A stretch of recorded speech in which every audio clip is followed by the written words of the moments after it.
سب کو انجیلی میڈیا کی ایک اور کاوش میں خوش آمدید۔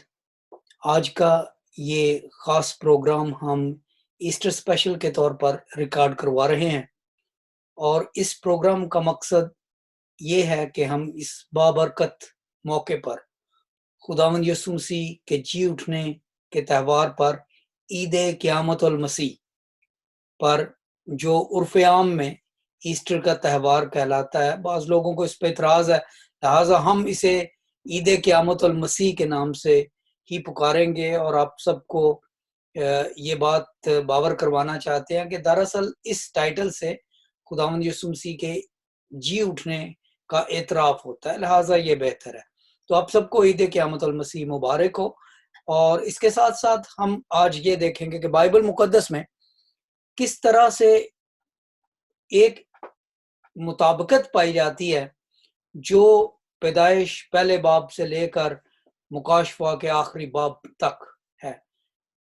دنیا کی کسی کتاب میں اس طرح کی بلا کی مطابقت نہیں پائی جاتی۔ یاد رہے، بائبل مقدس کو 40 مختلف لوگوں نے لکھا، جن میں بادشاہ بھی تھے، چرواہے بھی تھے، اور بھی لوگ تھے، مسئول لینے والا تھا ایک، خداوند یسوع مسیح کے شاگرد تھے، انبیاء تھے، وغیرہ وغیرہ، اور ان سب کا جو مضمون ہے وہ اس میں جو مطابقت ہے اور اس میں جو ایک تسلسل ہے پیدائش پہلے باب سے لے کر اور مکاشفہ 22 باب تک، وہ بہت ہی اہم ہے۔ تو آج ہم دیکھتے ہیں کہ کس طریقے سے بائبل مقدس میں 2 درخت ہمیں تخلیق سے لے کر نجات تک لے جاتے ہیں۔ دیکھیے، خدا تعالیٰ نے جب اس دنیا کو خلق کیا تو بائبل مقدس میں لکھا ہے، پیدائش کی کتاب پہلا باب اور اس کی پہلی چند آیات میں، کہ خدا نے جب اس دنیا کو بنایا تو اس زمین پر جو سب سے پہلے زندہ چیز تخلیق کی گئی وہ پرندے، جانور، مچھلیاں، حیوان یا انسان نہیں تھے، بلکہ اس زمین پر جو سب سے پہلی زندہ چیز تخلیق کی گئی وہ پودے تھے۔ بائبل مقدس میں لکھا گیا ہے،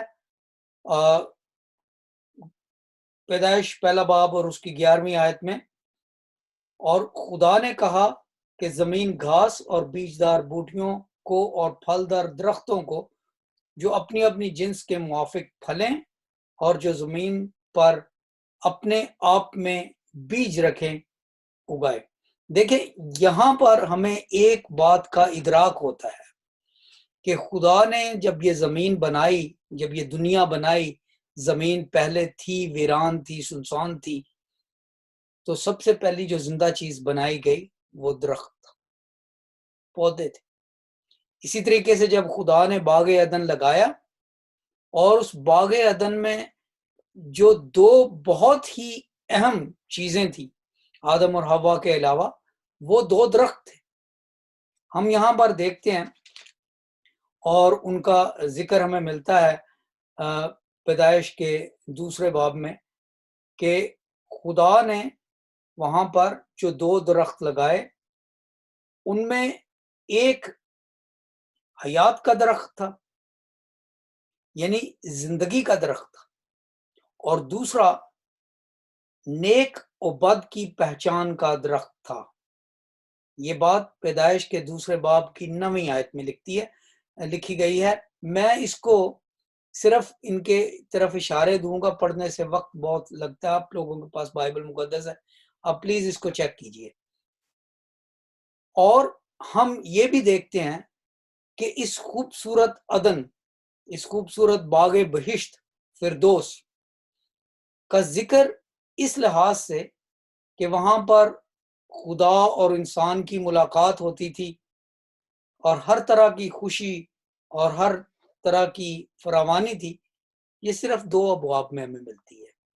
پیدائش پہلے باب میں تخلیق کا کام ہوتا ہے، پیدائش 2 باب میں بھی تخلیق کا ذکر ہے کہ کس طرح سے خدا نے آدم کی پسلی سے حوا کو نکالا، اور دوسرے ہی باب میں ہمیں یہ بھی ملتا ہے کہ وہاں پر باغ عدن میں نیک و بد کی پہچان کا درخت تھا، حیات کا درخت تھا، ایک دریا تھا، اس میں سے 4 ندیاں نکلتی تھی، اور اس طرح سے کچھ اور ہمیں باتیں ہیں جن کا ذکر ملتا ہے۔ بہت ہی خوبصورت ابواب ہیں، اور ہم دیکھتے ہیں کہ ہمارے پہلے ماں باپ آدم اور حوا کو اس باغ میں رکھا گیا۔ پیدائش 1، پیدائش 2، پہلا باب، دوسرا باب۔ تیسرے باب میں جنت چھن جاتی ہے۔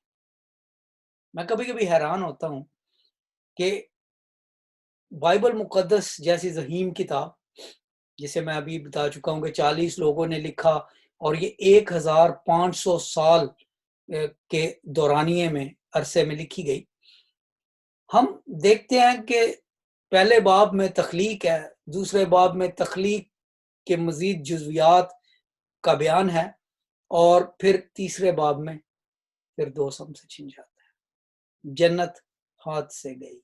بلکہ تیسرے باب کی پہلی آیت میں لکھا ہے، اور سانپ کل دشتی جانوروں سے جن کو خداوند خدا نے بنایا تھا چالاک تھا، اور یہ سانپ اماں ہوا کو ورگلاتا ہے۔ یہ تیسرے باب کی کل 24 آیات ہیں، اور ان 24 آیات کو اگر ہم پڑھیں اور بڑی دیانتداری سے پڑھیں، اپنا دل لگا کر پڑھیں، تو یہ ہم مسیحیوں کے لیے دیوار گریہ ہے۔ جس طرح سے یہودی جا کر ہیکل مقدس کی ایک دیوار کے ٹکڑے کو چوم چوم کر روتے ہیں کہ یہ ہم سے عظمت رفتہ کیسے چھن گئی، ہماری ہیکل کیسے تباہ ہو گئی، یہ تو دنیا کی سب سے بڑی بلڈنگ تھی، یہ تو دنیا کی سب سے شاندار عمارت تھی، یہاں پر تو خدا کا جلال، شکائنہ گلوری، جلال سکینہ ہوتا تھا، یہ ہم سے کیسے چھن گیا۔ اور وہ اس بات کو سوچ کر روتے ہیں۔ میں اکثر سوچتا ہوں کہ ہم مسیحی جب بائبل مقدس پڑھتے ہیں، پہلے باب میں خوبصورت باغ کی تخلیق ہے، آدم اور حوا کی تخلیق ہے، ایک جہان بنایا جا رہا ہے، اس میں برکات ہی برکات ہیں، اس میں خوشنمائی ہی خوشنمائی ہے، اور دوسرے باب میں پھر ہمیں بتایا جاتا ہے کہ وہاں پہ ایک امتحان کا درخت بھی تھا، اور تیسرے باب میں وہ امتحان ہم سے فیل ہو جاتا ہے۔ اماں حوا اور بابا آدم دونوں اس امتحان میں ناکام رہتے ہیں۔ اب دیکھیے، یہ سارا واقعہ ایک درخت پر ہوتا ہے۔ پہلی بات، خدا نے جب زندہ چیزوں کو بنایا تو اس زمین پر پہلی زندہ چیز جو بنائی گئی وہ پودے اور درخت تھے۔ سب سے پہلا گناہ جب ہوا تو ہمیں دھوکہ ایک درخت سے ملا۔ دیکھیے، میں چاہتا ہوں کہ آپ اس بات کو ذرا غور سے دیکھیں کہ دھوکہ دینے کے لیے ایک درخت کا استعمال کیا گیا، اور کیسے درخت کا استعمال کیا گیا؟ جو باغ میں تھا، جو بہشت میں تھا، باغ عدن میں تھا، خوش نما درخت تھا۔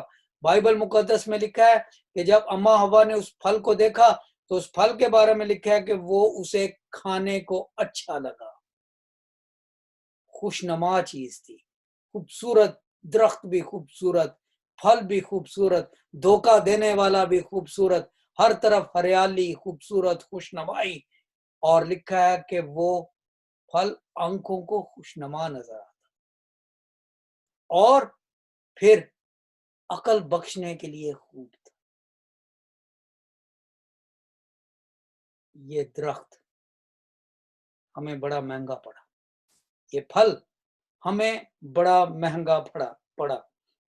دیکھیں، لکھا ہے پیدائش 3 باب اور اس کی 6 آیت میں، عورت نے جو دیکھا کہ وہ درخت کھانے کے لیے اچھا اور آنکھوں کو خوشنما معلوم ہوتا ہے اور عقل بخشنے کے لیے خوب ہے، تو اس کے پھل میں سے لیا اور کھایا اور اپنے شوہر کو بھی دیا۔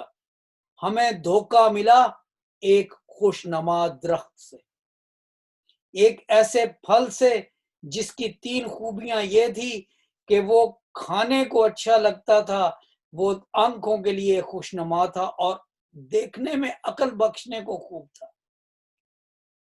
مگر یہ سب کچھ اپنی جگہ یہ ثمر ممنوع تھا، اس ثمر کی، اس پھل کی ممانت کر دی گئی تھی، اس شجر کے پاس جانے کی ممانت تھی، یہ شجر ممنوع کا ثمر ممنوع تھا، اس کی ممانت تھی۔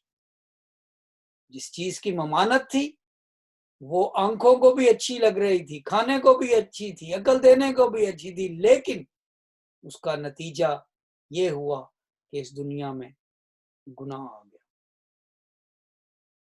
پہلی چیز جو بنائی گئی زندہ درخت، پہلا دھوکہ جو ہوا ایک درخت پر، ایک چالاک جانور کی صورت میں شیطان آیا اور اس نے ہمارے پہلے ماں باپ کو ورگلایا، اماں ہوا کو ورگلایا، اور وہ اس کے جال میں گری۔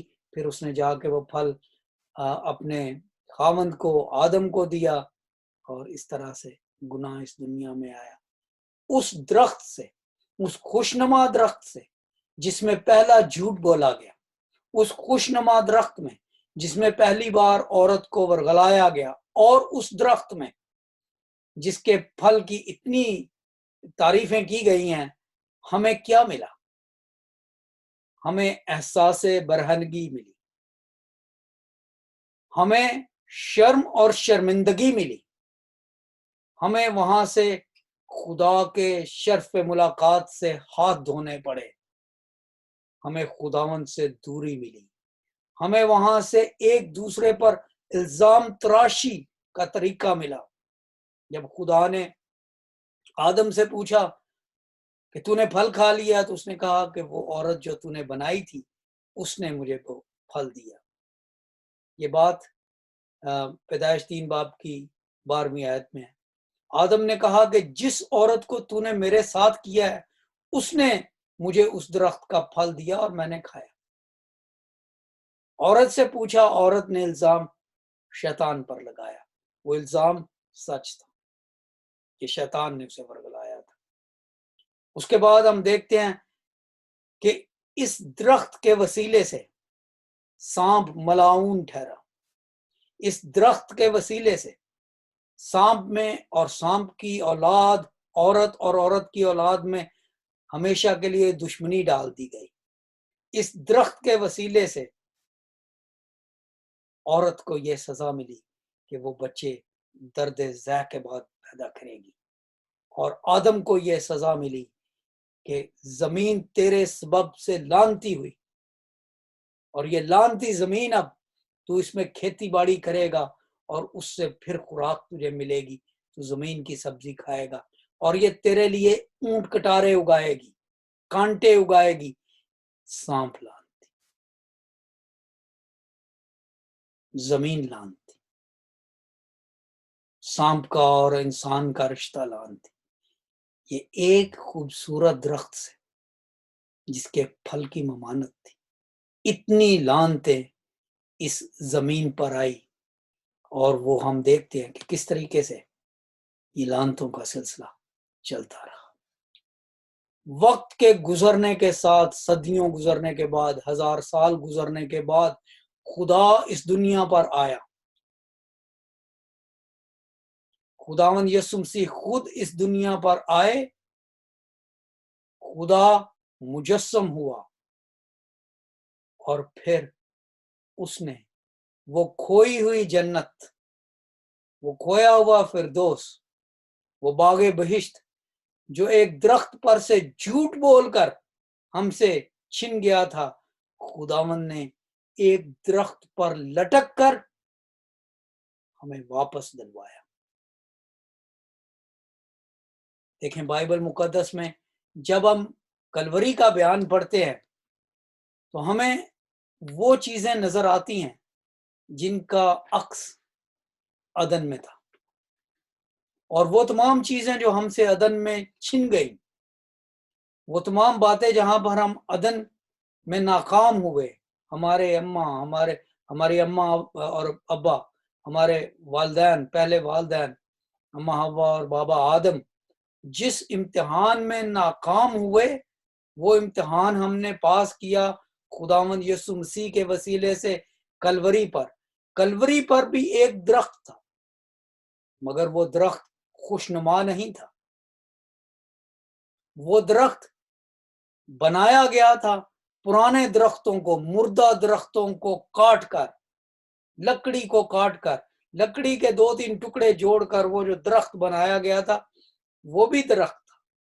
اور بائبل مقدس میں جہاں پہ لفظ صلیب آیا ہے، اگر ہم یونانی میں اس کا متن دیکھیں تو اس کا ترجمہ صلیب بھی کیا جا سکتا ہے، اس کا ترجمہ جو ہے وہ ہم درخت بھی کر سکتے ہیں. اس کی ایک مثال میں آپ کو دیتا ہوں. اعمال کی کتاب میں اگر ہم اعمال کی کتاب اور اس کا 5واں باب دیکھیں اور اس کی 30ویں آیت میں لکھا گیا ہے، ہمارے باپ دادا کے خدا نے یسوع کو جلایا جسے تم نے صلیب پر لٹکا کر مار ڈالا تھا، جسے تم نے صلیب پر لٹکا کے مار ڈالا تھا. لیکن اگر ہم اس کا ترجمہ کنگ جیمز ورژن میں پڑھیں تو وہاں پہ لکھا ہے whom you hanged on a tree. لہٰذا میں یہ نہیں چاہتا کہ آپ یہ سمجھیں کہ یہ ترجمہ غلط ہے. اسی طریقے سے ایک اور جگہ پہ لکھا ہے اور وہ ہے اعمال 10 باب کی 39ویں آیت میں، اور ہم ان سب کاموں کے گواہ ہیں جو اس نے یہودیوں کے ملک میں اور یروشلم میں کیے، اور انہوں نے اس کو صلیب پر لٹکا کر مار ڈالا. یہ اعمال 10 باب کی 39ویں آیت ہے. اس کا ترجمہ بھی کنگ جیمز ورژن میں انگریزی میں ٹری کیا گیا صلیب کی جگہ پہ. ترجمے کے اصولوں میں یہ ہے کہ جب ایک لفظ کا ترجمہ 2 یا 2 سے زیادہ الفاظ میں کیا جا سکتا ہے تو پھر وہ جو سب سے زیادہ مناسب لفظ ہوتا ہے مترجم یا اس ٹیم کے ذہن میں وہ استعمال کیا جاتا ہے. لہٰذا یہاں پر بائبل مقدس کے تراجم میں جو الفاظ یونانی زبان کے متن میں ہیں ان کا ترجمہ دونوں ہی ٹھیک ہے، اور جو ترجمہ کرنے والی ٹیم کو مناسب لگا انہوں نے استعمال کیا. خداوند یسوع مسیح کو لکڑی کے اس ڈھانچے پر، اس دار پر، صلیب پر جب لٹکایا گیا تو یہ بات زبان زد عام تھی کہ یسوع کو درخت پر لٹکایا گیا، یسوع کو صلیب پر لٹکایا گیا. متبادل الفاظ تھے اس وقت اور اسی لیے یہ متن میں بھی آتے ہیں. بات یہاں پہ جو میں کہنے کی کوشش کر رہا ہوں وہ یہ ہے کہ ہمیں دھوکہ درخت پر ملا، بڑا خوشنما درخت، ہریالی میں تھا، باغ بہشت میں تھا، خوشنما تھا، دیکھنے کو اچھا لگتا، عقل بخشنے کے لیے اچھا، کھانے کو دل کرتا، اس کا پھل اتنا خوبصورت تھا. لیکن اس درخت سے کیا ہوا؟ اس دنیا میں گناہ آیا، اس درخت پر سے جھوٹ بولا گیا، اس درخت پر سے ہمیں لعنتیں ملی. یہ ایک اور درخت ہے، درختوں کو، مرے ہوئے مردہ درختوں کے بدن سے کاٹی ہوئی لکڑی کا بنایا ہوا ایک درخت جسے عرف عام میں صلیب کہتے ہیں، دار کہتے ہیں، سولی کہتے ہیں.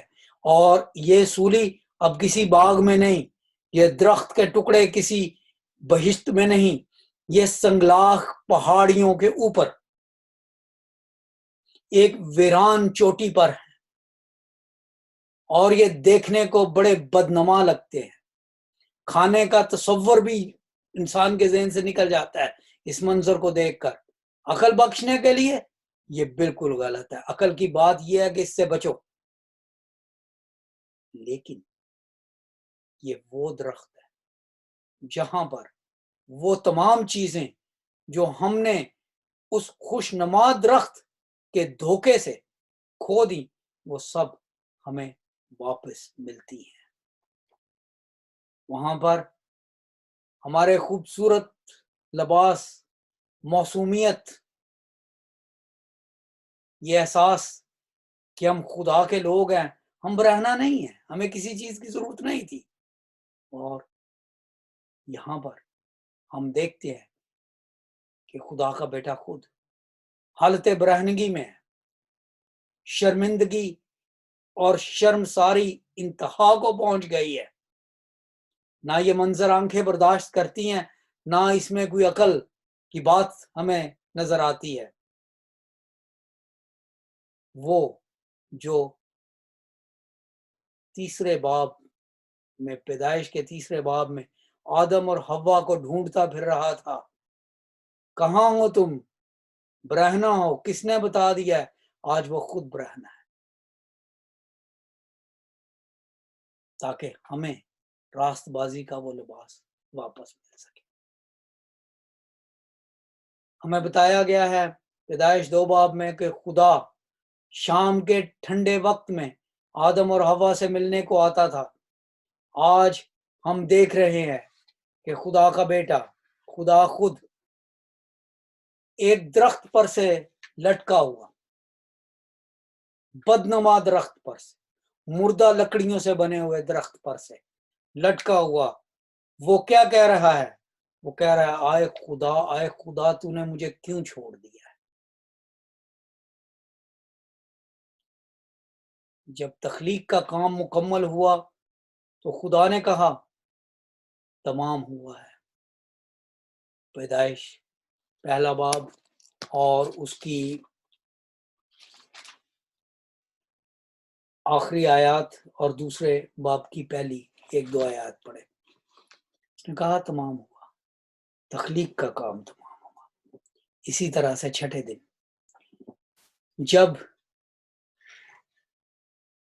ظالموں نے خداوند یسوع مسیح کے ساتھ جو کرنا تھا وہ کر دیا، تو اس نے بڑی اونچی آواز سے چلا کر کہا تمام ہوا. پیدائش 1 باب، پیدائش 2 باب تخلیق کی کہانی ہے. پیدائش 3 باب ہم سے جنت کے چھن جانے کا واقعہ ہے. خداوند یسوع مسیح کی صلیبی موت اس درخت کی یاد دلاتی ہے جس درخت پر سے ہمیں لعنتیں ملی، اور اس لعنتوں میں سے ایک یہ تھی، آدم کو کہا گیا کہ زمین تیرے سبب سے لعنتی ہوئی اور یہ اونٹ کٹارے اگائے گی. خداوند یسوع مسیح کو دیکھیے، صلیب پر لٹکے ہوئے ہیں، ان کے سر پر کانٹوں کا تاج ہے. یہ وہی اونٹ کٹارے ہیں، یہ وہی کانٹے ہیں جو زمین میں لعنت پڑنے کی وجہ سے پیدا ہوئے، اور آج وہ لعنتی کانٹے، زمین کی لعنت اپنے خالق کے سر چڑھ کر بول رہی تھی. یہ ضروری تھا کہ جو عدن کے اس خوبصورت درخت پر لٹایا گیا، وہ ہم کلوری کے اس بدنما گھنونے خون سے لت پت درخت پر سے دوبارہ حاصل کرے. وہ لعنتوں کا درخت، خوبصورت درخت، خوبصورت دھوکہ، جھوٹ، ثمر ممنوع کا درخت، یہ مردہ لکڑیوں سے بنایا ہوا ایک عارضی سا درخت.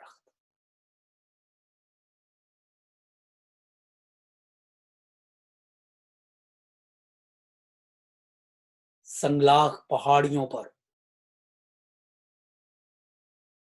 رسیوں سے جکڑا ہوا، کھود کر کھڑا کیا ہوا درخت، ان کی آپس میں کوئی مماثلت نہیں ہے. وہ حسن ہی حسن، یہ ہر طرح سے بدنمائی، غلاظت. لیکن یہ درخت ہمارے لیے باعث برکات بنا. ان تمام لعنتوں کی نفی ہو گئی اس درخت پر، کیونکہ اس درخت پر ثمر ممنوع نہیں تھا. اس درخت پر خداوند یسوع مسیح، خدا کا پاک برہ تھا. آخر میں یہ کہنا چاہتا ہوں کہ آپ کو یاد ہوگا، میں نے بھی تھوڑی دیر پہلے بتایا تھا کہ پیدائش میں 2 باب میں لکھا گیا ہے کہ وہاں پر حیات کا ایک درخت، نیک و بد کی پہچان کے درخت کے علاوہ وہاں پر زندگی کا درخت تھا، جو بعد میں وہاں سے اٹھا لیا گیا، بعد میں باغ عدن وہاں سے اٹھا لیا گیا.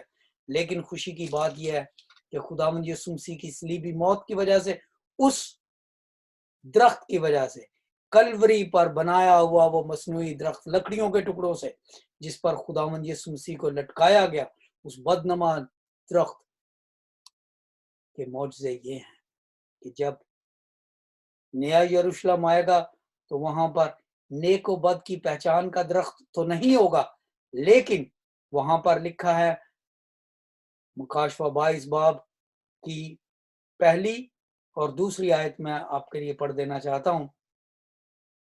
پھر اس نے مجھے بلور کی طرح چمکتا ہوا آب حیات کا ایک دریا دکھایا جو خدا اور برے کے تخت سے نکل کر اس شہر کی سڑک کے بیچ میں بہتا تھا، اور دریا کے وار پار زندگی کا درخت تھا۔ خدا نے سب سے پہلے جب زندگی بنائی اس دنیا پر درخت بنائے۔ سب سے پہلا گناہ ایک درخت پر سے ہم پر تھوپ دیا گیا۔ ہماری نجات لکڑی کے 2 ٹکڑوں پر، ایک مصنوعی درخت پر ہوئی۔ نتیجہ یہ ہے کہ زندگی کا وہ درخت جو ہم سے باغ عدن میں پیدائش کے 3 باب میں چھن جاتا ہے، وہ ہمیں دوبارہ نئے یروشلم میں، نئی زمین میں پھر میسر ہوگا۔